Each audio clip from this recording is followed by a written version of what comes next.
Welcome, everyone. I'm Andrew Solinger, publisher of Foreign Policy Magazine, and I'm thrilled to be leading a discussion on the push to net zero with an esteemed group of energy and environment leaders, joined by Bruno Bensasson. He is EDF Group's Senior Executive Vice President of Renewable Energies and CEO of EDF Renewables. We're also joined by Dr. Lucas Joppa, Chief Environmental Officer of Microsoft. We're also joined by Anne Chassagnette.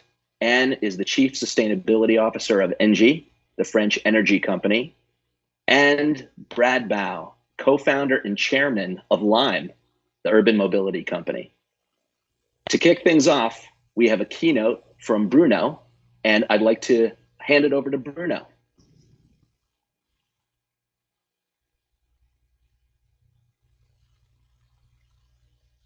Hello, everyone.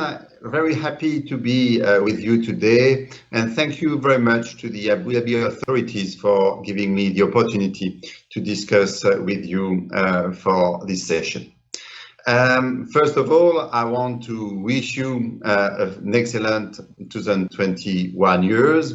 If we go back to 2020 and beyond the epidemic, focusing on climate change, how do we appreciate this year? To a certain extent, 2020 has confirmed the urge of fighting against climate change, as again, it has been the hottest year in our human history. Beyond that, we know that the emissions have kept on, but not enough, and for not good reasons. So what is very important now is really to all of us together commit more for fighting against climate change. And to this regard, I think we should be more optimistic, because more and more countries, and big ones, of course in the Middle East, but also China, the United States, Europe, are more and more committing for zero carbon or net carbon future. So that is the way forward. What does net carbon means? It means certainly reducing our emissions, let's say by factor 10, and for the remaining 10% to capture them in forestry, in geology, or in goods. Everyone has a role to play to that extent. Government, of course, to set the frame. That can be norms, that can be carbon pricing. The panel will discuss the point. Households have to evolve in their behavior to commit, and of course, companies, and that's what we're going to discuss more this morning. As for companies, again, every sector, all sectors are concerned with fighting against climate change. We'll discuss about IT, mobility, housing is also a very important point, and energy. And EDF, as ENGIE, are very glad to be a part of fighting against climate change. As companies, we need to work both on our processes, the way we produce goods and services, and also on our products, because a good part of the emissions are done by our customers. So I think working on those both pillars is key to fight against climate change. Here at EDF, we are very proud to commit for fighting against climate change. It's now part of our purpose, our raison d'être, and aiming at carbon neutrality before 2050. How do we do that? I would say mainly through electricity, by pushing no carbon solutions, mainly porous solutions, in the economy, largely speaking. Our production today, mainly thanks to nuclear and renewable, more and more renewable, aims at 50 kilogram per megawatt hour.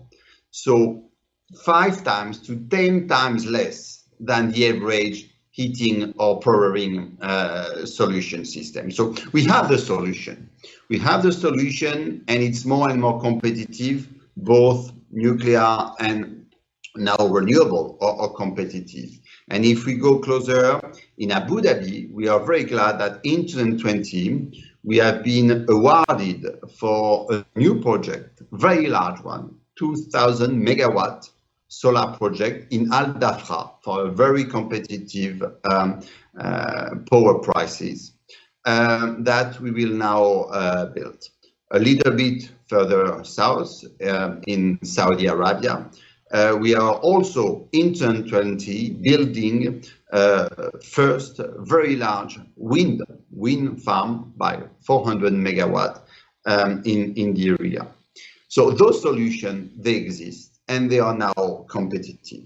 How can we go further and really fight against climate change by meeting carbon neutrality? We believe at EDF that it is now key to push those no carbon solutions, nuclear and renewable, wind, solar, hydro, biomass, geothermal, towards more usages. Because power is important, but it accounts for only 20-25%, it depends on the country, of the total energy consumptions, not to talk about the total CO2 emissions. So we need to push to those no carbon solutions where? In mobility, and with Lime, we're going to discuss about mobility, in services, and of course, IT has an important role to play, and Microsoft will demonstrate it.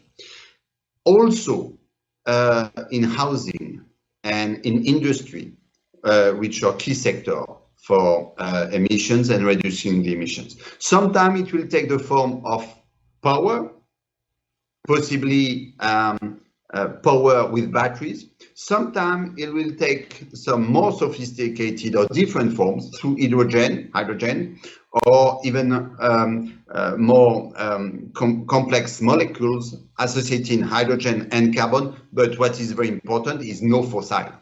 What is important is progressively to substitute those fossil energy by no carbon energies.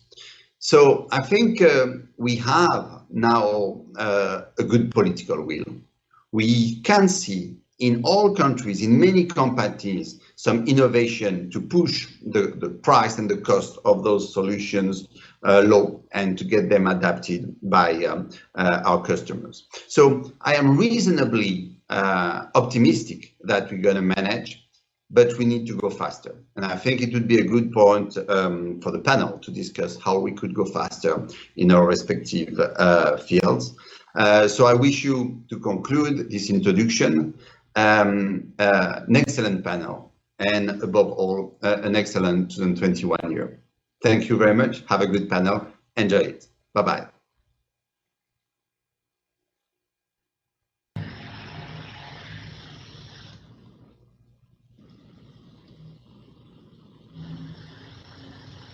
Thanks very much, Bruno. We appreciate your insights. Now I'd like to start a discussion with Dr. Joppa of Microsoft, Brad Bao of Lime, and Anne Chassagnette of Engie. Dr. Joppa, let's start with you. Companies across almost every sector are increasingly committing to the net zero initiative, especially following the dramatic climate extremes we've seen in the past few years, and as customers and investors have become more vocal in the current crisis. It would be good to understand a bit more about how these commitments are undertaken and what progress has been made. Dr. Joppa, Microsoft has been out in front with its net zero initiative, announced last year, pre-pandemic, I believe. It would be wonderful to hear the key efforts Microsoft is undertaking to fulfill its pledge to be carbon negative by 2030, and exactly what that means. Dr. Joppa. Sure, and thanks for the question, Andrew. It's great to be on this panel with everyone. It was almost exactly a year ago that we announced our kind of acceleration of our sustainability ambition. 12 months ago, we announced our ambition to be a carbon negative company, to ultimately reduce our emissions by half or more and then remove the rest physically from the atmosphere, and to continue removing carbon until we've removed all of the carbon we've emitted since we were founded in 1975. And we're doing that because of exactly the issues that this panel is intended to address, the looming climate crisis and the incredible amount of work that needs to happen for our global society to reach a net zero carbon economy by 2050. We are choosing to be carbon negative because we recognize that those organizations that have more should probably do more. And so how do you do more than be net zero carbon? Well, then you go down to being a carbon negative company. But for us, it really means doing some very practical things. We're a large technology platform provider. We're powered by incredible amounts of energy all around the world. We're committing to ensuring that all of that energy is renewably sourced energy by the year 2025 for our global business. We're electrifying our global campus vehicle fleets. We're replacing diesel fuels for our backup energy generation at our data centers, and a whole host of other things. But the key really is, I think, as all of the companies, including Microsoft, make these 2030 and 2050 commitments, it's extremely important that we start showing progress immediately. And that's what we've been working on doing. So one of the things that we did back in July was we issued the first RFP, the first request for proposals for Microsoft on carbon removal. We put out a call for 1 million metric tons of carbon removal in July. And in just a few weeks, we'll be announcing the results of that carbon removal RFP. It's the largest carbon removal RFP that's been publicly announced. And it's just a stepping stone for us to be able to remove ultimately to mature markets enough so that we can procure up to maybe 6 million metric tons of carbon removal by 2030. And so for us, it's really, having those grand 2030, 2050 ambitions, but showing that we're investing today in order to mature the market and prepare the platform, kind of the societal, socioeconomic platform that we're all going to need to be operating on in a decade to come. That's great. Thank you for that. And we'd love to hear a bit more about some of your cross industry initiatives that you're partaking in. But let's come back to you on that in a moment.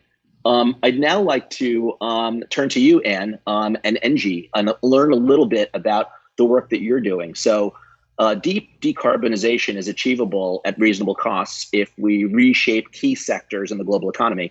And most importantly, electric power, where a major transformation is already underway.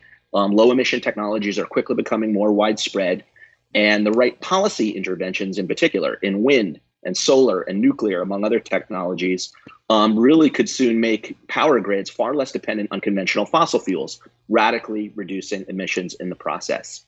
Can you share a little bit about ENGIE's strategy for enabling cities and states to transform to a carbon neutral future, and how ENGIE helps them operationalize this push?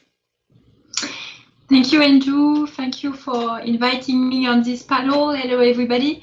It's a key honor and to be present with Lucas and Brad that are leading in this field. First, I want to say that for ENGIE, climate change is a big concern, but it's also a big opportunity in the energy sector. We did a big shift in our strategy to take that into account. We exited from coal. We pushed towards energy efficiency some long time ago, but we continued on that field because it's the best energy is the energy you don't spend. And we work a lot on a big push on renewables, but also on future energy sources and also compensation matters. First, on our commitment to decrease emissions, we were certified by SBTi. This was important to have an external certification for us, to design a pathway, a trajectory towards decarbonization at a relatively close horizon because it's 2030. We work on all our emissions, our own emissions, but also from the supply chain and from our customers. We also try to develop, I would say, cross companies, cross-sectorial approaches. For example, we are working on avoided emissions to define a norm, and we are working at WBCSD on that. And more pragmatically on what we do for our customers, it's to work on their decarbonization trajectory pathway, to provide end-to-end solutions on all the aspects, design, implementation, maintenance, to find really solutions. And what is worth implementing is really to have a mix of solutions. To have a mix of reducing emissions, but also a mix of renewables. Could be electricity, but also could be gas. All those aspects are important. We focus on asset-based infrastructures, district heating and cooling, production of renewables, PPAs, electric charging points. I would like to mention, for example, in the region, our partnership we have with Mubadala on district cooling. And when you do that, you decrease the emissions by 50%. So this is huge. And I spoke about a mix of gas, electricity. It depends also. It's really important to adapt the solution to the local situation. If you, for example, in the countries of the Gulf, you have a lot of sun. You have sometimes a lot of wind also, so you can benefit from that. This offers a great opportunity for economic diversification too. So this is, but when you have, for example, a strong agriculture, you can use the waste to produce biomethane. And hydrogen is also for us a big subject we are working on. We have created a business unit in our organization for more than 4 years now. So we are developing a lot of projects now with partners because it's a lot of CapEx. And we believe also we need to work on carbon capture, utilization and storage. This is also important for climate change. Very good. Thank you for sharing that. And this does seem like a very interesting mix of renewable resources that ENGIE is testing and implementing. We'd love to hear more about that in a moment. But now I'd love to bring Brad Bow of Lime into the discussion. And one of the Lime, a fantastic company and a real pioneer in urban mobility. It'd be very interesting, Brad, to have you assess how the current crisis has changed that aspect of our society. Certainly, the crisis that we're in right now is horrible, societal, economic, health, geopolitical. But it's also created a great leap forward in a lot of different industries, technology. Amongst Brad's business in particular, we're on Microsoft Teams right now, for example, that this panel is actually working out of. But the worldwide crisis has also brought a renewed focus on how we could do more with less in carbon production. And it'd be great to talk a little bit about how the pandemic has accelerated the world and Lime's ability to address 3 critical problems: urban congestion, pollution, and isolation. Brad, maybe you could help us understand that a bit. Thank you, Andrew. Really great to be here and discuss this topic with the other awesome, panelists. Again, for those who doesn't know Lime much yet, Lime is the leading provider for micromobility globally. We're providing services, shared bikes and scooters around the globe in roughly about over 100 markets in the 30 different countries. When it comes to pandemic, the most interesting thing is the breaking of the old habit or the old thinking. That's what we noticed from both on the technology adoption side and also user behavior as well.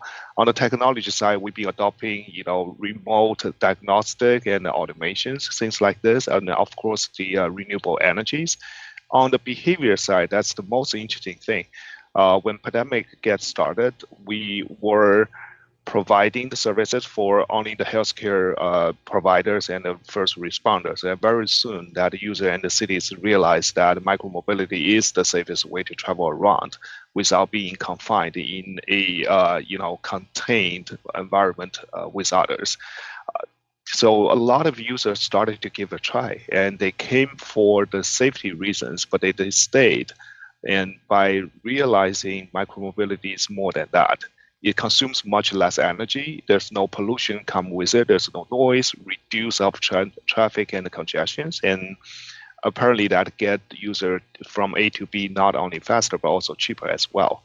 And they stayed here by trying the new services and then realized that it's much more to it. I think what we noticed, the two biggest trend of breaking the old habit, which we are actually very excited about. Number one is a much higher adoption of local usage, which means this is turning the tide of like, hey, this is a novelty and for like leisure or whatnot, but really for the daily essentials. And the second thing, what we notice is the pandemic actually pushed us to rethink how we live our lives, how we use technologies, and how we think about everything working and also communicating with each other. I think Microsoft Teams here we're using is another example as well. In the past, right, that the remote working concept and the remote meeting was like, we have to do it if it's necessary. But now we're forced to rethink it. Is that really the case, or this is a great piece of technology to help us to improve our productivity and also actually give every individuals to have more choices to live a better life? What's essential? I think that's what really pandemic pushed us to think what's right and what's necessary. And we have seen that adopted in the Lime business as well. So as of today, we provide more than 200 million trips globally.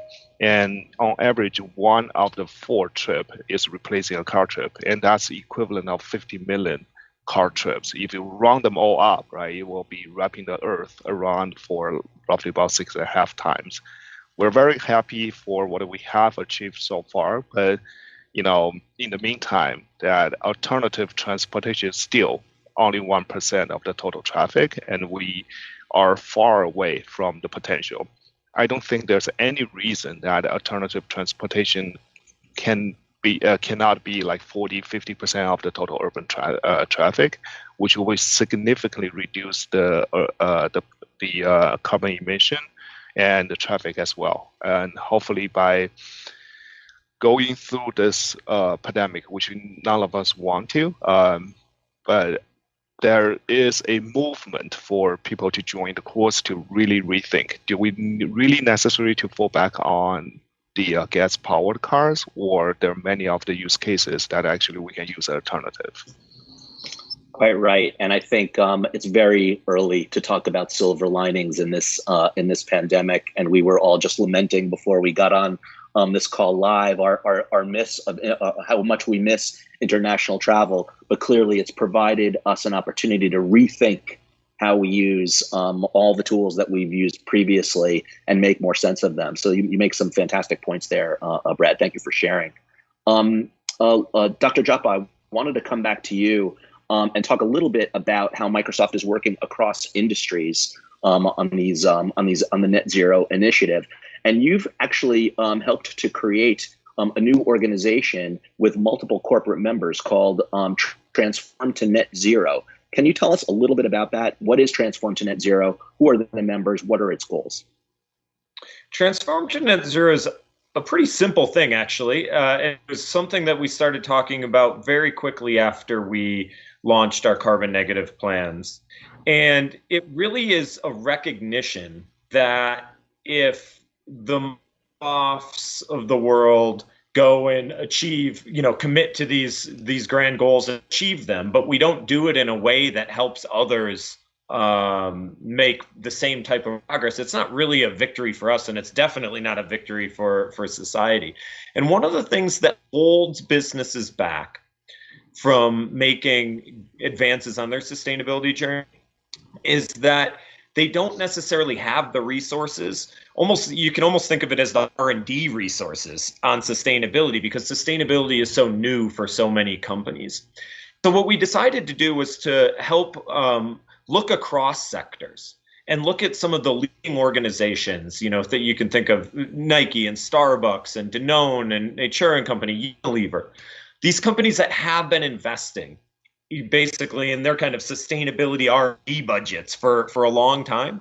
We've kind of paid the price already, and we want to be able to take those learnings and package them up into kind of net zero roadmaps for companies of multiple different sectors all around the world to really accelerate their transition to a more sustainable business model.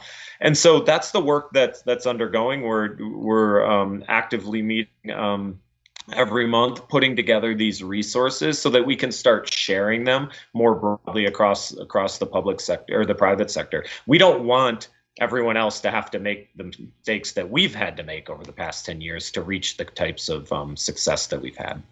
That's fantastic. Thank you for sharing that. And those are great initiatives. And it's an interesting group of companies that are on that program as well. So I just, unfortunately, we're almost out of time. So I don't know. I wanted to continue this conversation and would love to after the fact. But I just wanted to thank all of our panelists. Lucas, thank you for your thoughts. And Chesson-Yet, thank you so much for your insight on the renewables that ENGIE is using. And Brad, thank you so much for your insights on Lime. And thank you to Sustainability Week for having me as your moderator. We've got great content on FP on this issue. A great story from Chris Murphy, the senator from Connecticut, was just published this morning. Please check it out on foreignpolicy.com. Now back to the rest of our program. Thank you. Thank you.